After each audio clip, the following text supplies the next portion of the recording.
युगीन गद्य 1919 ईस्वी से 1938 ईस्वी तक का समय छायावाद शुक्ल युग के नाम से जाना जाता है।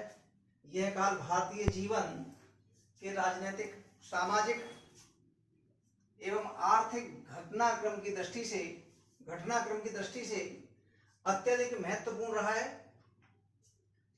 पंजाब में जलियांवाला बाग कांड, जिसमें असहाय और निहत्थी जनता को अंग्रेजों ने गोलियों से भून दिया था। 1920 में गांधी जी का असहयोग आंदोलन और 1931 में भगत सिंह को फांसी। ये क्रांतिकारी भगत सिंह जो देश के लिए लड़ रहे थे, उनके लिए फांसी।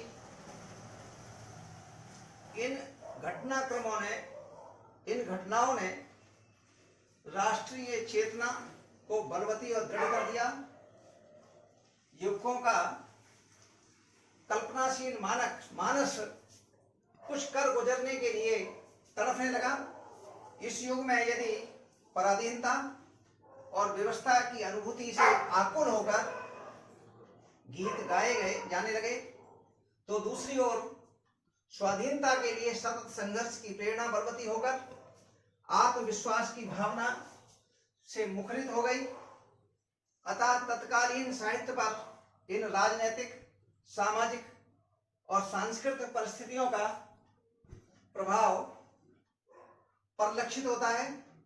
इस युग में भाषा पर्याप्त परिष्कृत हो चुकी थी। हिंदी का साहित्यिक रूप अपने पूर्ण उत्कर्ष पर पहुंच गया था। इस काल में रचित गद्य कलात्मक हो गया, उसकी अभिव्यंजना शक्ति विकसित हो गई। वह चित्रण प्रधान, लाक्षणिक, अलंकृत और कवित्वपूर्ण हो गई थी। द्विवेदी युग के जो उत्तरार्ध के लेखक थे, वही लेखकों ने इस काल में लेखन कार्य किया, वही लेखन की ओर अग्रसर हो गए।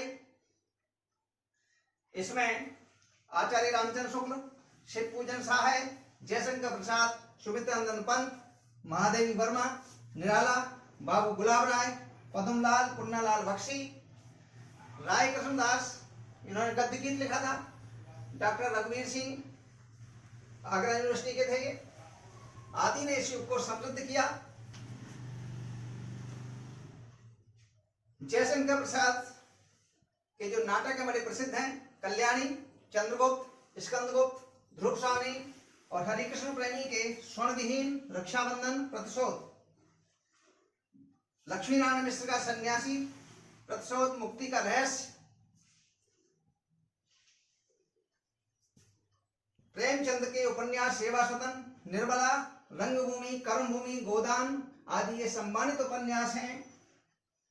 इस युग में जो विधाएं विकसित हुई, उनमें समालोचना, जीवनी, कहानी, यात्रा व्रत, संस्मरण, रेखा चित्र, पत्र साहित्य आदि विधाएं इसमें खूब विकसित हुई।